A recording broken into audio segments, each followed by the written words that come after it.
Hello, everybody, and welcome to Climate and Cuisine, a podcast of Climate Diet. I'm Jane DeMarinis, the Executive Director of Climate Diet. And with me today, we are excited to have Glen Merzer, a well-known screenwriter and author of 26 books. I haven't read them all, but 26? I don't I think thought, 26. I read that on the internet. Is that not true? I think 15 maybe. Seriously, I Unless just I've read that. got books that I don't even know about. Someone's using your name, Glen. Now You I better do, get. I have one novel, about 14 or 15 nonfiction books, and I have three plays that were published. So if you're including the plays, I'm getting close to 20. Someone was averaging up. But anyway, seriously, not everything on the internet is accurate, right? Because I just read Okay. that this morning someplace. I don't think it was Wikipedia. But anyway, Okay. an impressive background.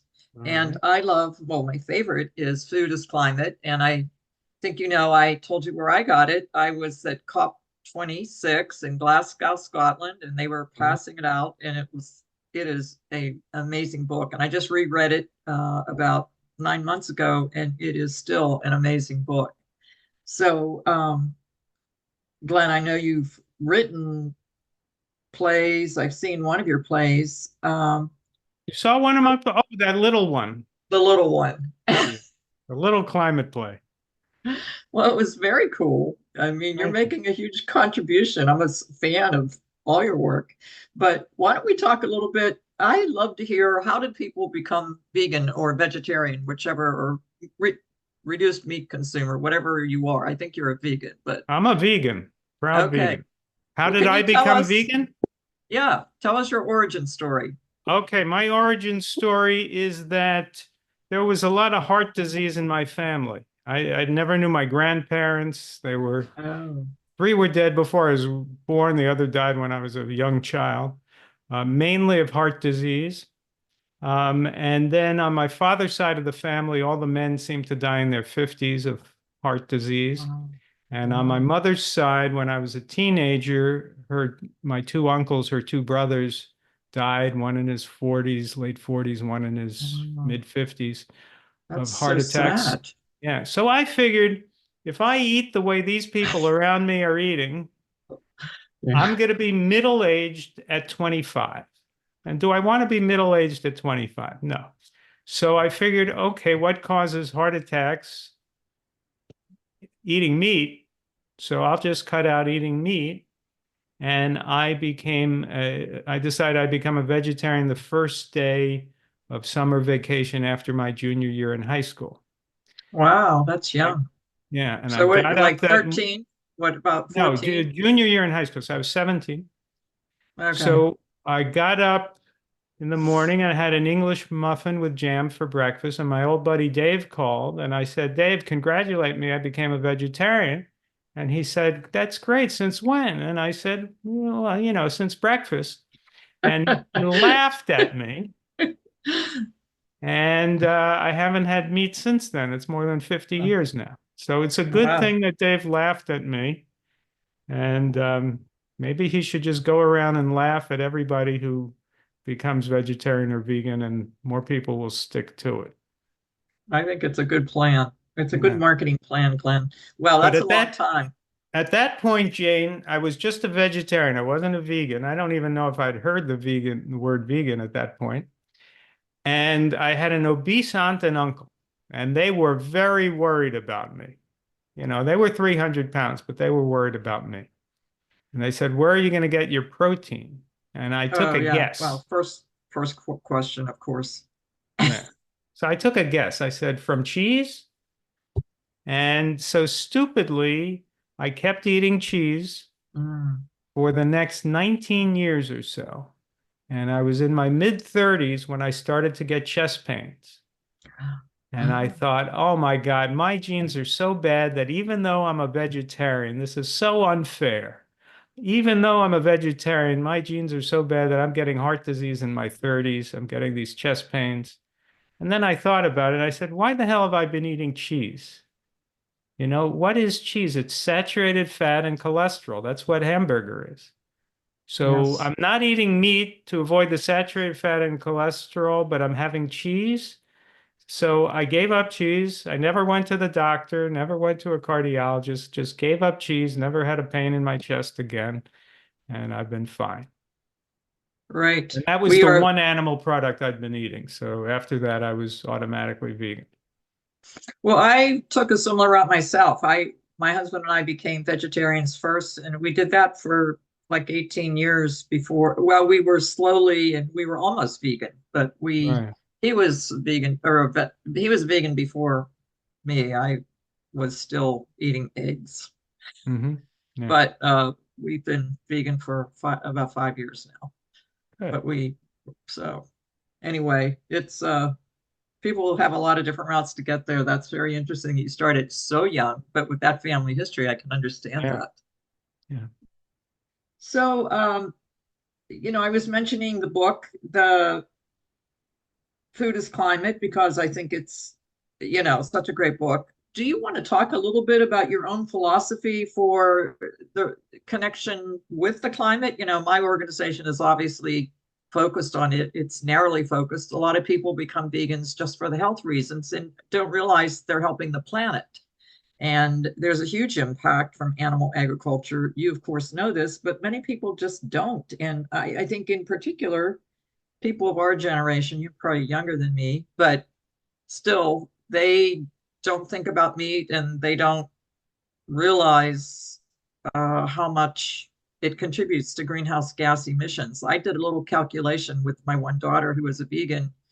She goes to Berkeley. And so we just took the population of the United States and said, okay, if everybody gave up meat just one day a week for 1 year, how many greenhouse gas emissions would be reduced? And it's equal to 25 million, um, the equivalent of taking 25 million gas powered cars off the road. To give it, everyone thinks, oh, let's get an EV and that sort of solves the problem, right? It's huge.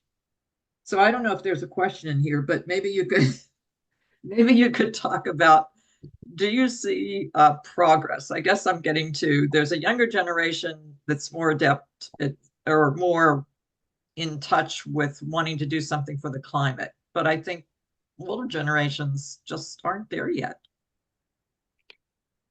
Um, I, I, I guess on some level there's progress, but we're facing a climate emergency that is so stark, and we're facing, unprecedented storms, tornadoes, flooding, drought, wildfire, like neither of us has ever seen in our lifetimes. And Yeah, it seems biblical, doesn't it? yeah, yeah. And so with a situation this dire, are we making enough progress? Absolutely not. Rather than think of it in terms of if you gave up meat one day a week, how many cars is that the equivalent of? Let's look at the big picture. The big picture is um, over 40% of the non-ice land surface of the Earth is dedicated to growing, farming animals. Over 40% of the Earth. It's Um, unbelievable. Yeah, and so I think there's another 6% that's used to grow grain to feed animals. So it's a huge percentage of the earth that's dedicated to animal agriculture. What if everybody was like you and me and ate only human food? In addition to becoming healthier, what other changes would there be? Well, all that land, we would only need a small part of it to grow more plant food for humans. And roughly 40% of the non-ice land surface of the Earth could be rewilded. Well, if you rewild 40% of the land on Earth and also protect the oceans from industrial fishing, what Yes. happens? You have all the forests coming back, all the vegetation coming back, and in the oceans, the sea forests and the phytoplankton. And that will end the climate emergency. And that will cool the planet. And that is the only way to cool the planet. It is nonsense to believe that if we buy more electric cars and put more solar panels on our roofs, that that will solve the Absolutely. problem. And we've been trying that for 30 years. We burn more fossil fuels now than we did 30 years ago. It's patent nonsense. Now, I have a semi-electric car, a hybrid car, a Chevy Volt. I'm very happy with it. And in my last house, I had solar panels. So I'm not against solar panels and electric cars, but the idea that that's making any significant difference is nonsense. The only thing that could make a significant difference is if we shut down 1.5 billion methane factories in the world, which are called cows. So we don't need 1.5 billion methane factories. We don't need all the sheep. We don't need all the chickens. We don't need all those pigs that are exhaling carbon dioxide. Their waste emits uh, uh, nitrous oxide and methane. And in the case of ruminant animals, they belch methane. They foul the waters, they foul the land, they create noxious odors. This is just not sustainable. And the grain used to feed them is always grown with pesticides, That's which true. which Also which ruining the waterways, right. So that ruins polluting the them. waterways with phosphate pollution. And then the nitrous oxide from the fertilizer to grow those grains, 300 times as powerful as carbon dioxide as a greenhouse gas. So animal agriculture is by far the leading cause of climate change. And Dr. Silas Rao, on whose research I relied heavily for this book, Food is Climate, he's actually computed now that in a certain sense, it's literally more than 100%. You may ask, how could anything be more than 100%? But literally more than 100% of greenhouse gases come from animal agriculture. And the reason it could be more than 100% is we're talking about how much do we add per year with greenhouse gases to the atmosphere? Well, if we sequester more than we add per year, then that's more than 100%. And that means we get a cooling climate. So literally more than 100% of greenhouse gases come from animal agriculture when you factor in carbon opportunity cost, which is how Yes. much would we sequester if the forest came back, if the vegetation came back? I've read an article recently that said, and this is where sometimes there's differing points of view, but methane um, is is it 80 times as potent, even though it's shorter, has a shorter shelf life in the atmosphere. It turns into carbon dioxide after 25 years, roughly.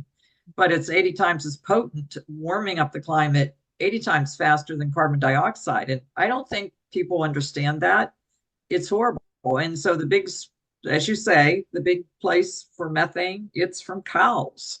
It's Yes, huge. They're huge animals, yes. and it's also from their waste products, and then all the food you have to feed these animals. They probably eat a half a ton of grain every week. Yeah. Uh, they're massive in the water resources they use. Um, did you ever read Regenesis, the book by George Monbiot from the UK? I can't say I read it. I started it. It was fascinating, but I just haven't finished it yet. Yeah. It's so I've read most of it, but there's a he cites a stream. I think it's near where his childhood home was in some part of the UK, but it's near farming. And he said he jumped in the water to take a swim, and so again it was downstream from a farm with cows. He said the water was just slime; it wasn't water anymore. And he said it was so disgusting.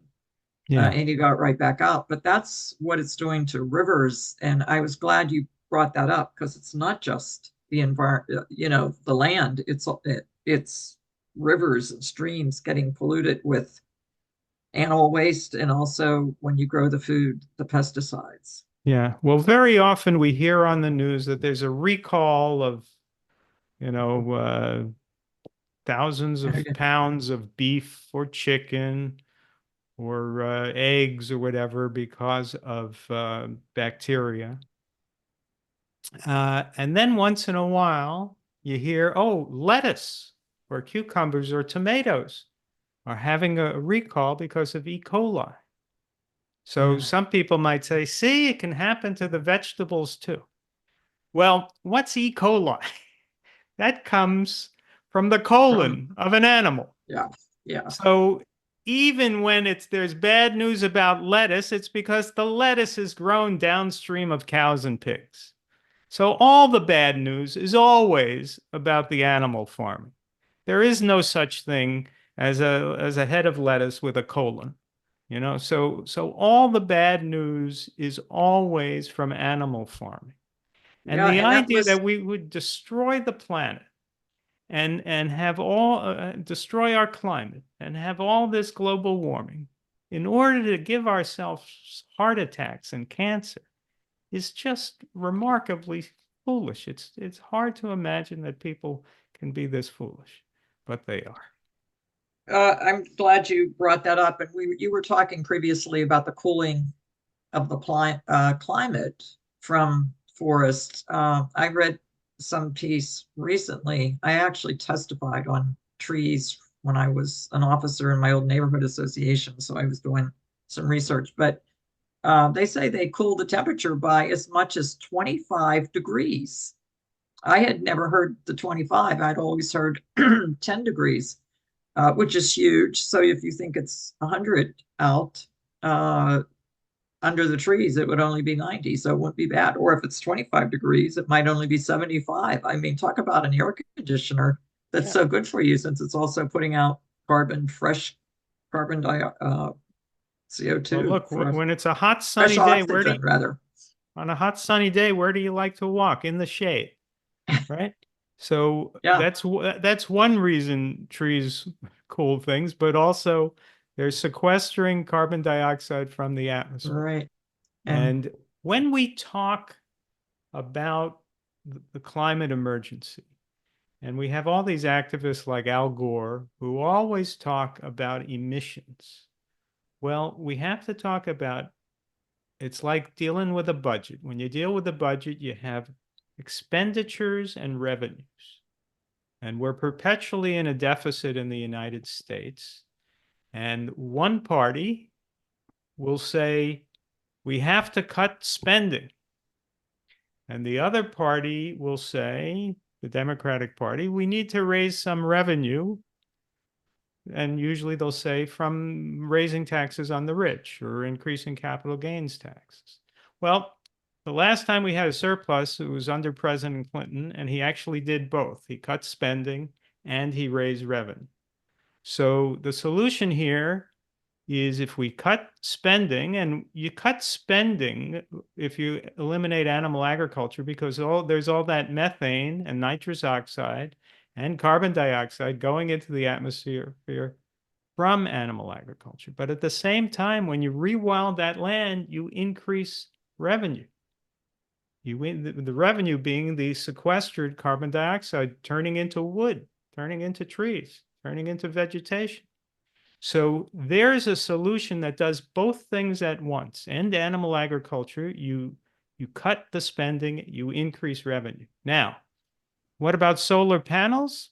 Sure, they're good, but what do they do? Well, there's still some spending involved because it's not a pollution-free process to create solar panels. You have to do some mining, you have to do some manufacturing. There's some fossil fuels that get burned in the creation of solar panels. And then does it bring in revenue? No, not at all. The only thing it does is it replaces other sources of energy which have higher emissions. So you're cutting comparative spending a little, but you're not bringing in revenue. The only way you solve this problem is to do both at once. cut the spending, cut the emissions, and bring in revenue sequestration. That is a good way to talk about it. I'd like to jump to a different part of this conversation, and I wasn't sure if I don't know if you read the magazine. It's out of the UK called Vegeconomics.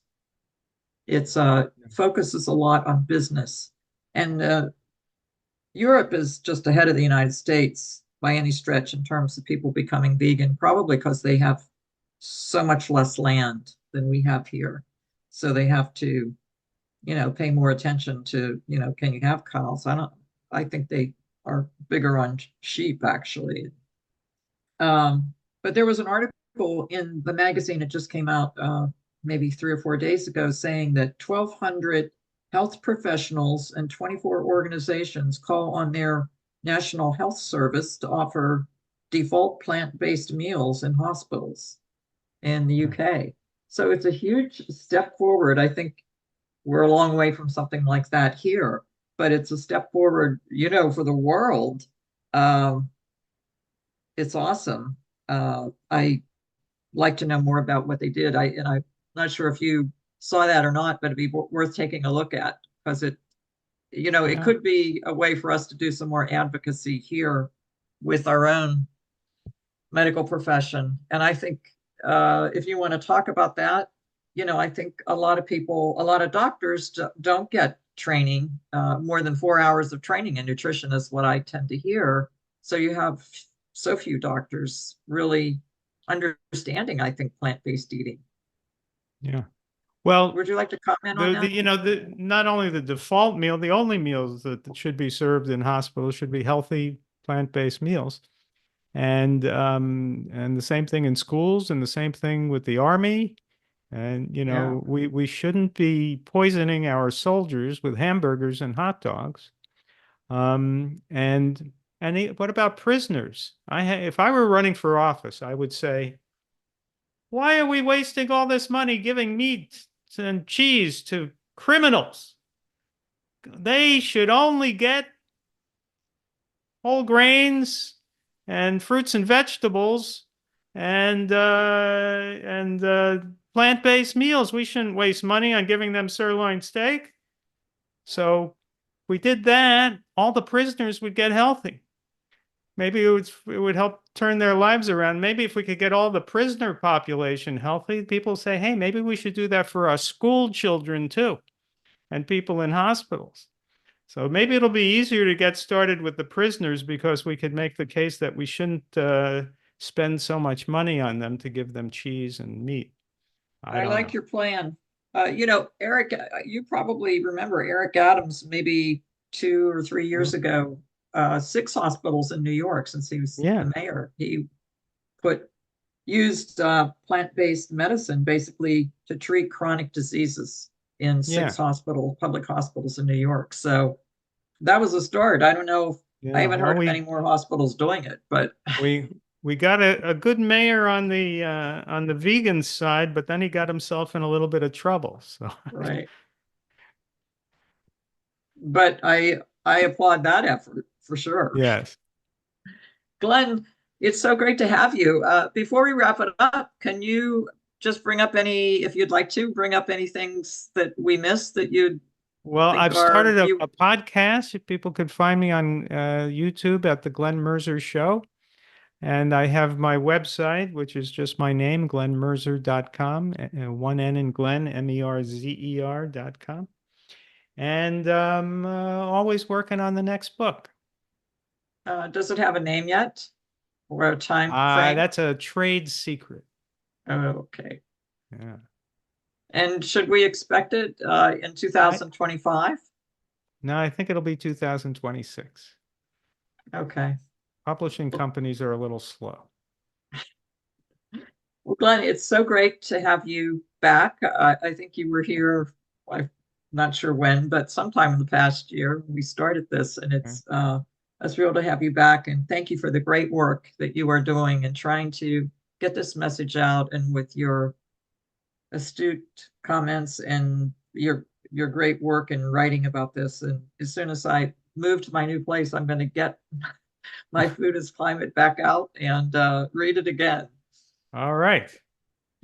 Thank you, Jane. So thank you everyone for being here, and thank you, Glenn, and we'll see you next time on Climate and Cuisine. Thank you. Bye-bye.